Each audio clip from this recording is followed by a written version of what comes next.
This is a continuation of this video for cervical screening.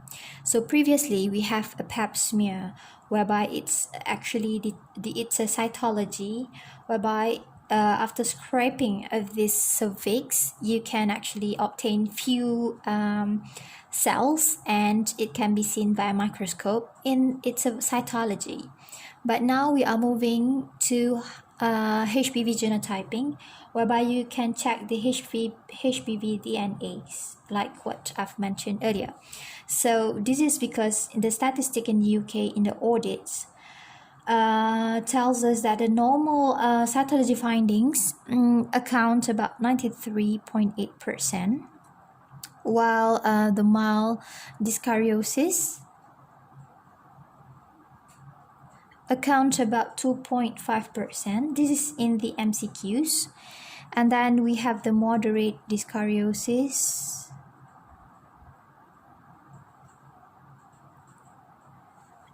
about 0.5%, and severe dyskaryosis is only 0.7%, and inadequate is quite a number of it, which is 2.7%. So if you can see here, it's good to detect a normal, and the mild dyskaryosis is about 2.5, but usually it will miss the the mild dyskaryosis or and severe.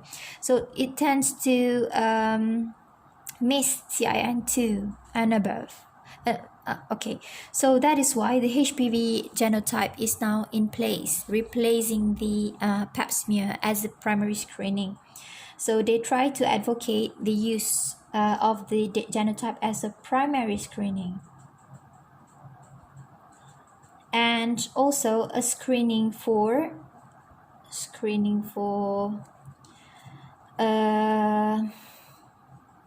borderline and also a low-grade changed case, and third one as a test of cure.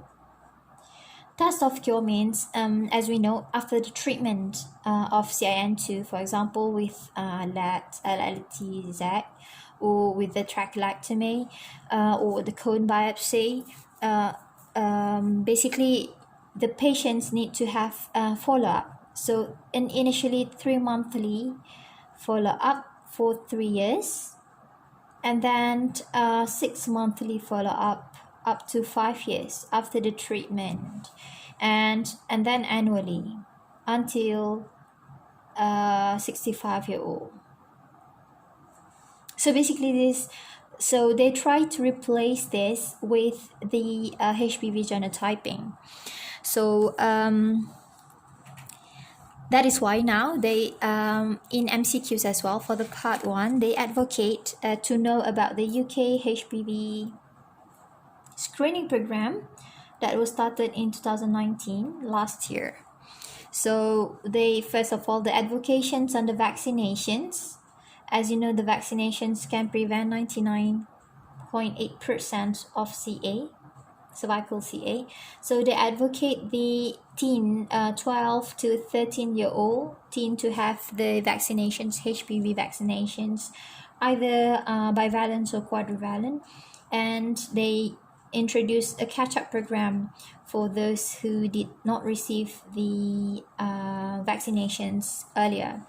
And now they advocate the screening using the Hpv genotyping for the 25 until 49-year-old women to have this screening 3 yearly, and then 50 to 64-year-old 5 yearly. As you know, the most common age for women to get cervical CA is actually quite young, 25 to 29-year-old. If it's only detected at 50-year-old, usually it's already an advanced disease, and this is why vaccinations is very important in order to achieve the Papa Nicolau, which is the pap smear, Papa Nicolau aim to eradicate the cervical cancer, just like we eradicate other disease using vaccinations. So this is what we call as a routine recall. Okay, so now in the UK Hpv Screening Program, they want to use Hpv genotype. If it's negative, then you can send for the routine recall. If it's positive, then you have to send the patients for cytology. If the cytology is negative, but the HPV is positive, then you have to repeat HPV genotype in 12 months apart. If it's negative, if the HPV genotype at 12 months is negative, you can send the patients for routine recall. And then if the cytology turns out to be positive, then you have to do the colposcopy.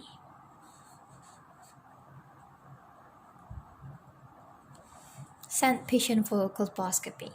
So if after 12 months, you send the patient for HPV genotyping, if it's negative genotype, you can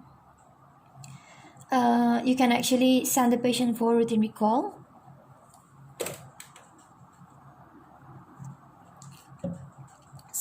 If it's positive, then you have to do cytology. And if cytology is positive, then send for colposcopy. If cytology is negative, so you have to repeat again 12 months. And if it's negative, then you can send for routine recall. If the cytology becomes positive, you have to do colposcopy. But after the time, if the HPV is positive, cytology is negative, you have to do colposcopy. Either way, you have to do colposcopy. So what is colposcopy? So colposcopy, in regards to colposcopy, we have to use what we call it, a nomenclature that was introduced by International Federations of Cervical Pathology and Colposcopy in 2011. So Ifcpc nomenclature to describe the colposcopy findings.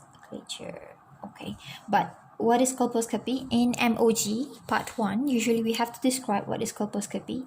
So basically it's an examinations of the cervix morphology using a binocular microscope.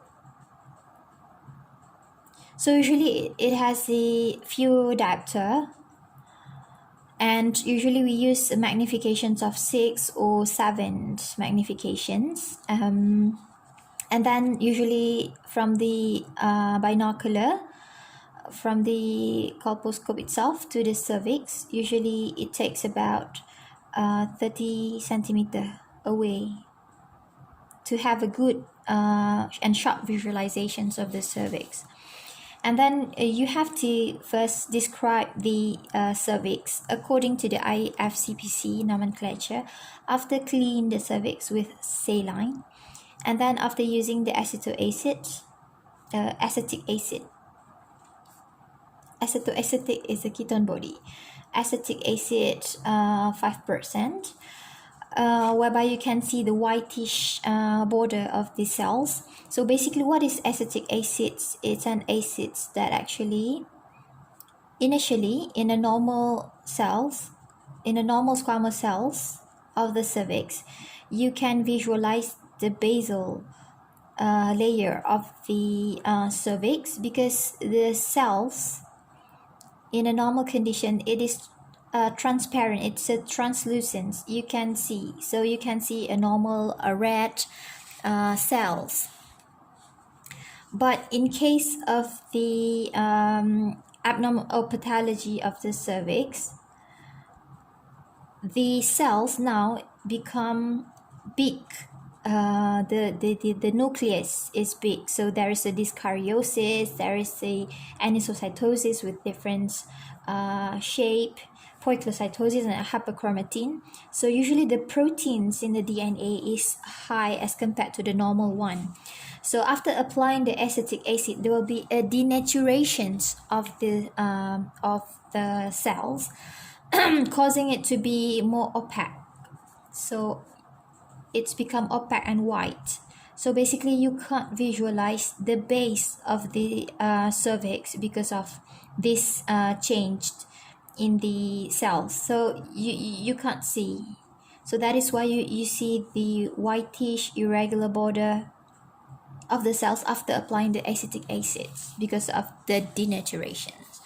And then the last one, you use the Lugol's iodine, also 5%, which needs to be diluted. And also for the hemostasis, some place use Monsol solutions, or you can use a silver nitrate, but silver nitrate will have some problem because it's gonna stain the floor, especially if you use a the flooring using white the rubber floor that usually used in hospital. Or you can even use a diatomy. And you have to have what we call the biopsy, the cervical biopsy knife, the Tischler biopsy knife. So it has a rounded something like that with a base like this. So basically it can catch adequate number of cells. Okay, so what is Ifcpc nomenclature? First of all, we have to have a general assessment. General assessment, general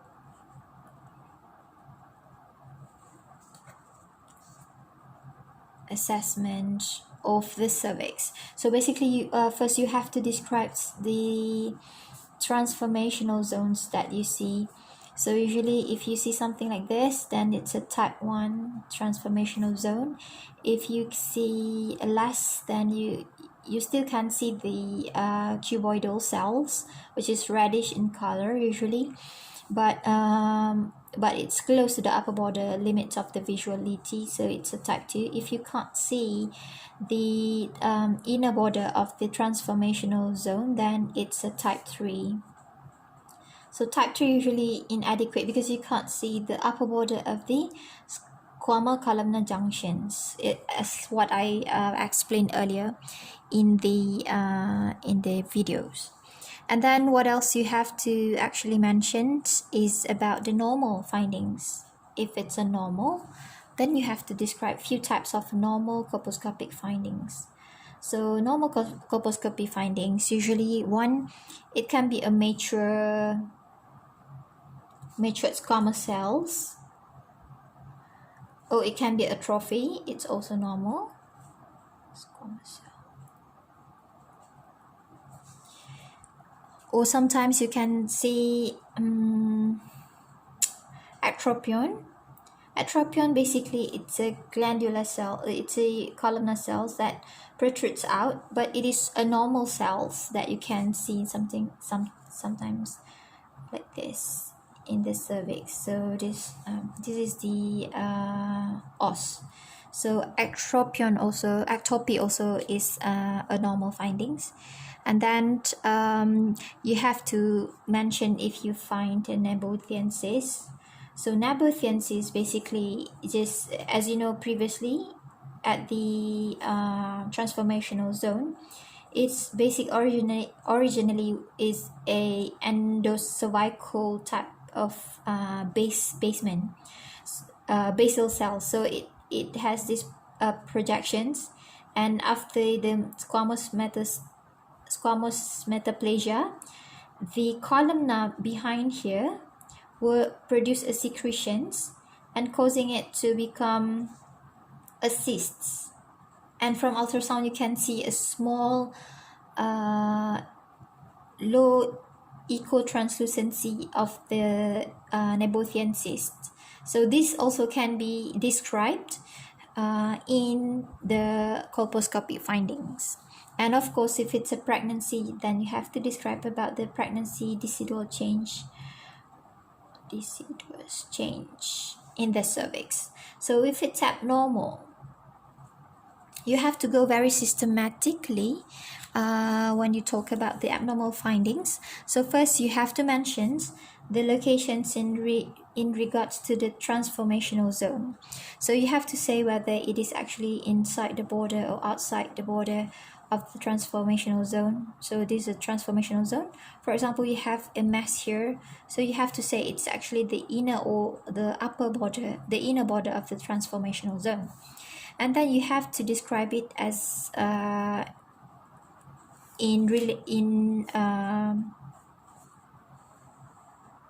the location as opposed to the clock. So it can be 12 o'clock, 6 o'clock, 3 o'clock, 9 o'clock. It can be 1 o'clock, 2 o'clock, 4, 5. Okay, so the clock. And then you have to divide the quadrant into 4 quadrants and describe how many quadrant is actually involved. For example, you have a mass here, a change in the cervix there.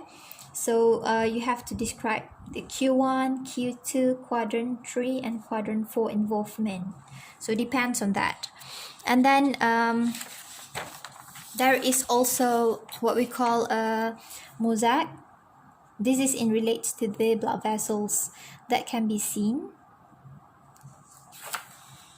So you have a mosaic and also you have a punctations. So basically, because as we know previously it was something like this. So you have a blood vessels there. So let me color the blood vessels with pink. So there's a blood vessels here, and at the upper top we have the squamous cell covering.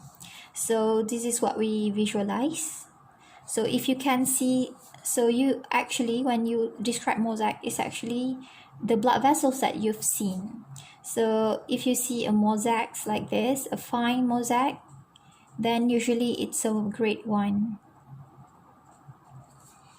The same thing with the punctations. It's basically the largest vessels border that you can see. So it projects here, up here. So you see a punctations, something like that. This is the squamous cells. This is the basement. So you see punctations in the cervix.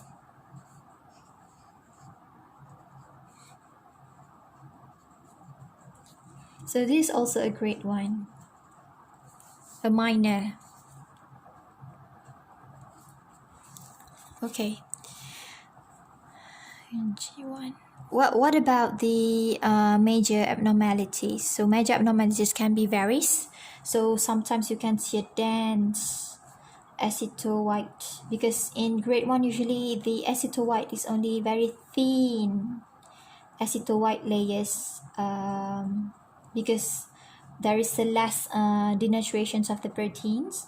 But if you see a very dense and also very rapid change of the color from a red to a white, then you can think of is actually a major change or with a higher dysplasia that happened there. And then you can see a mosaic, but it's a coarse mosaic with atypical vessels. You can't describe the vessels itself because it's very irregular surface with exophytic lesions. And then the mosaic is more coarse, and then mosaic and punctations. And then there is a sharp border here.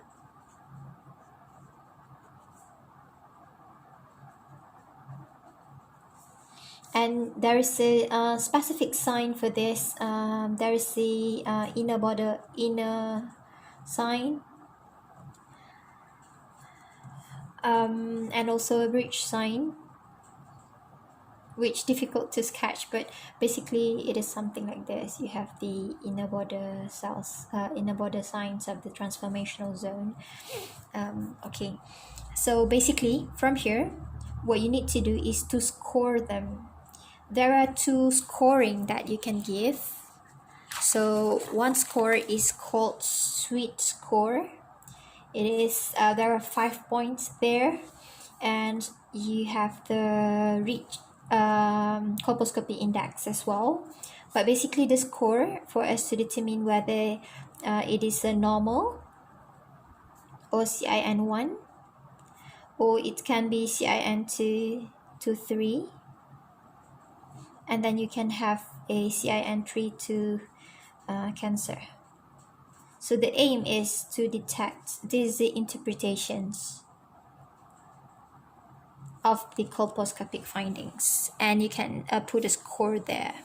So for the swede score, because swede score is what mentioned in WHO guidelines, so therefore the swede score, they will take into account the acetyl white uptake, whether it's actually margin, a diffuse surface, or it can be a distinct white border, sharp borders.